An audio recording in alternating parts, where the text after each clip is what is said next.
हमारा दाखिला जो है मेरा, मेरे बेटे का, रिहान साहब का और इधर रोशन ज़मीर साहब का, हमने दाखिला इंडिपेंडेंट किया हुआ है। NA44 पे मैंने दाखिला किया है। जी आपने कभी एक दफा भी यहाँ से जितवाया हो तो मुझे आप कह सकते हैं कि हमारे डेर इस्माइल खान के लिए क्या किया। 1200 अरब रुपए की रिफाइनरी, तो उसको एक दिन नहीं लगता। वाहिद बंदा हूँ जो कहता है मुझे मुनाफा नहीं चाहिए, मुझे अपनी आखिरत चाहिए। 60 मेगावाट बिजली वाफर मिकदार में पैदा होगी। हम आपको ये बिजली देंगे नेशनल ग्रिड पे, लेकिन किसी भी सार्फिन को बिल नहीं जाना चाहिए। कौन सही है कौन गलत है आप उसकी निशानदेही करें। तो मुझे अल्लाह ने सब कुछ दिया है। इस वक्त जो मेरी जरूरत है ना जी, वो ये है कि जी मैं अपनी आखिरत संभाल सकूं। हमारा दाखिला जो है मेरा, मेरे बेटे का, रिहान साहब का और इधर रोशन ज़मीर साहब का, ये पार्टी के कैंडिडेट्स हैं, लेकिन इस वक्त तक हमने दाखिला इंडिपेंडेंट किया हुआ है, क्योंकि अभी तक पार्टी क़यादत ने किसी भी सीट पे कोई टिकट नहीं दी।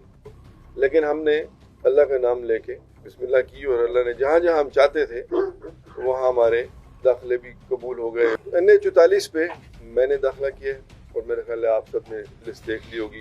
मेरे कमरी कैंडिडेट उस पर सरहान अहमद खान है, मेरे बड़े बेटे, और इनका भी दाखिला उस पर मंजूर हुआ है। PK 113 पे रिहान साहब भी कैंडिडेट हैं। PK 113 पे मेरे साहबजादे भी कैंडिडेट हैं। ये जो मेरी सरजमीन है डेर इस्माइल खान, जिस पे के लिए मैं इतना कुछ कर रहा हूँ, वो क्या इस इलेक्शंस की वजह से कर रहा हूँ, या मुझे आपने कभी एक दफा भी यहाँ से जितवाया हो तो मुझे आप कह सकते हैं कि ये आपको हमने वोट दे के ऐवान में भेजा तो आप यहाँ पे मौजूद नहीं और आपने हमारे डेर इस्माइल खान के लिए क्या किया। किसी एक कंपनी के पास भी इस वक्त रिफाइनरी की प्रोसेसिंग का लाइसेंस नहीं है सिवाय हमारे। 1200 अरब रुपए की रिफाइनरी जो अगर हम लगाना चाह रहे हैं और डेरे के लिए लगाना चाह रहे हैं तो उसको एक दिन नहीं लगता। कि ये रिफाइनरी इस वक्त किस मकाम पे है।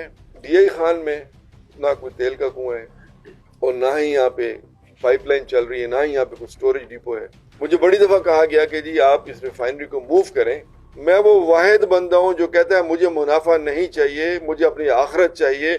मैं यहाँ पे रिफाइनरी लगा के आपके लिए भलाई करना चाहता हूँ। 40 मेगावाट लोकल कंजम्पशन होगी रिफाइनरी की। 60 मेगावाट बिजली वाफर मिकदार में पैदा होगी कि जितने भी सार्फिन हैं इस डिवीजन के, हम आपको ये बिजली देंगे नेशनल ग्रिड पे, लेकिन किसी भी सार्फिन को बिल नहीं जाना चाहिए।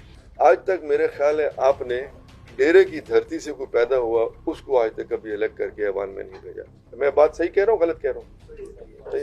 अब इस चीज को साबित करने के लिए कि जी मैं कितना सीरियस हूँ, मैं कितना कमिटेड हूँ, मैं कितना आपके साथ चलने को तैयार हूँ और इस इलाके और पाकिस्तान की डेवलपमेंट के लिए, क्योंकि ये अगर हम डेवलपमेंट करते हैं इसका इम्पैक्ट पाकिस्तान की इकोनॉमिक डेवलपमेंट में होता है, इकोनॉमिक स्टेबिलिटी में होता है। आपने मौलाना साहब को भी मेरे लिए बाइस इज़्ज़त है, बाइस एहतराम है।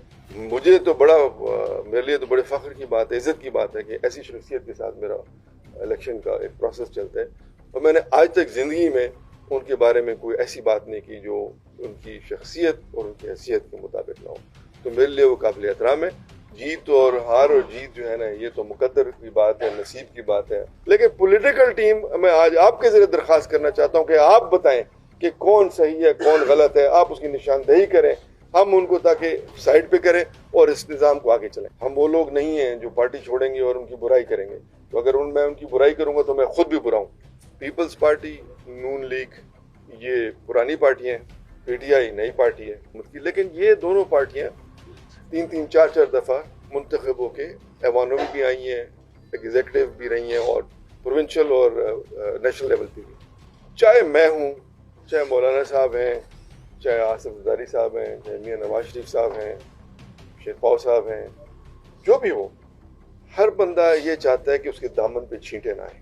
तो मुझे अल्लाह ने सब कुछ दिया है, जैसे कहते हैं शुक्र अल्हम्दुलिल्लाह रब्बुल आलमीन। इस वक्त जो मेरी ज़रूरत है ना जी, वो ये है कि जी मैं अपनी आखिरत संभाल सकूँ।